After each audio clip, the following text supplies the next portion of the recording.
it's not just an attack on universities, their faculty, their students, including their very important international students. It's part of a larger campaign to erode and destroy the guardrails of American democracy and vest unlimited power in the president. It's justified with a grand theory called the unitary executive, meaning there's only one single personal authority in the executive branch of government, the president, and he has in essence unlimited power to do whatever he wants, to fire inspectors general of all the government departments and agencies, eviscerate all checks on corruption and abuse of power, direct other government officials to do whatever he wants, to fire career civil servants, terminate research contracts, destroy law firms who employ his perceived enemies, expel immigrants he doesn't like, and make life miserable for anyone in the media, the arts, the universities, or whoever dares to criticize him.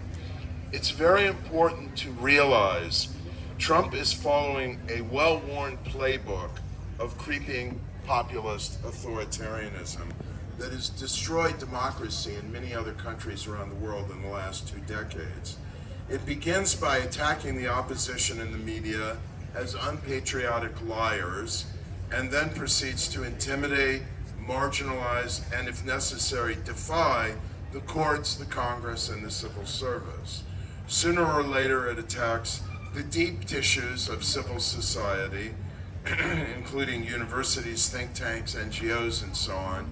And of course, for us in the universities, it's sooner, to ensure there is no independent institution that can question or hold accountable the ruler. Then the last step in this slide is to rig the electoral process so there's no way to remove the autocrat by constitutional means. This playbook doesn't always succeed, but it can do a lot of damage to a country, even if it stops short of total victory. And it has to be confronted, contained, and defeated as soon as possible. So here are some of the lessons I think we've learned from other experiences around the world. First, time is really of the essence.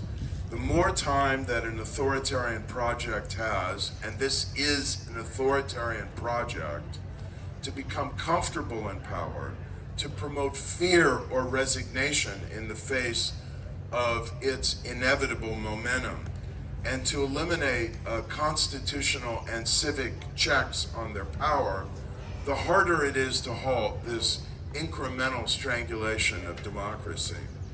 Second, collective action is crucial. Individual law firms, businesses, universities, media outlets, associations may try to buy peace with the emerging autocrat. But as he proceeds to destroy norms and institutions, there's no way to defend and adjudicate the bargain they think they've made.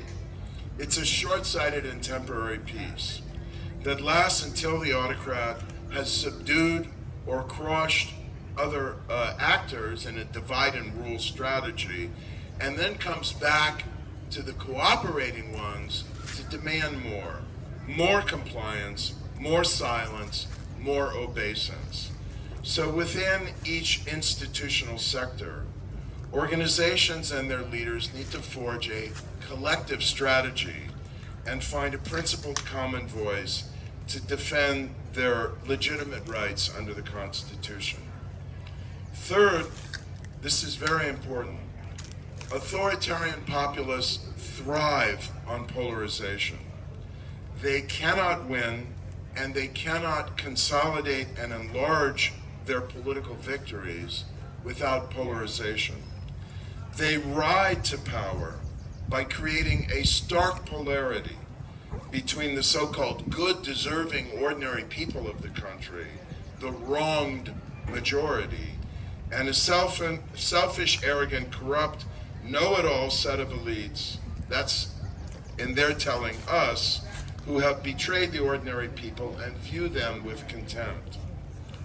Every single case of authoritarian populism that I have studied has developed and pushed this polarizing narrative. And it is a natural step to portray elite privileged universities as central players in the conspiracy to entrench elite privilege and stab the good, deserving common people in the back. In short, universities are a soft and tempting target. Fourth lesson, there's a way to push back against this authoritarian project, but it needs to cut against natural impulses. The natural impulse is when a corrupt emerging autocrat calls you filth and scum, shove it back to him. He's a fascist, a corrupt pig, or anyone who supports him is greedy, racist, or too stupid to understand their own self-interest. This is not a winning strategy. The way to beat authoritarian populism is to push back against the grain, to transcend the polarizing logic and build cross-sectoral, multi-ethnic, and cross-class alliances. Inclusion is crucial here, but not just in the sense of including the historically marginalized. We have to appeal to and draw in members of the autocrat's own coalition who have begun to see his flaws, his erraticism, his mounting corruption, but who will back the corrupt elite, the corrupt autocrat, in a straight contest if it's portrayed as a contest between privileged, spoiled intellectuals and the good, deserving, ordinary people. As pursued in the recent election campaigns of the principal opposition party in Turkey, from which we could learn a lot, who have scored some surprising recent electoral successes, this campaign strategy has a name. Please note it. It's called the Campaign of Radical Love. That's the name they gave to it. The implication for university communities, I think, are clear. We aren't going to stop this madness simply by drawing our own ranks together. Important that is, and thank you again, AAUP. We need to forge coalitions with business, labor, which is under renewed assault now by the administration, military veterans, religious groups, and smaller, less elite colleges and universities, including, I might add, historically black colleges and universities. We need to make the case to the American people for why academic freedom is inseparable for liberty more generally. And by the way, Trump hates the democracy word, but if you study his rhetoric, he uses freedom and liberty a lot. So we need to take that back from him.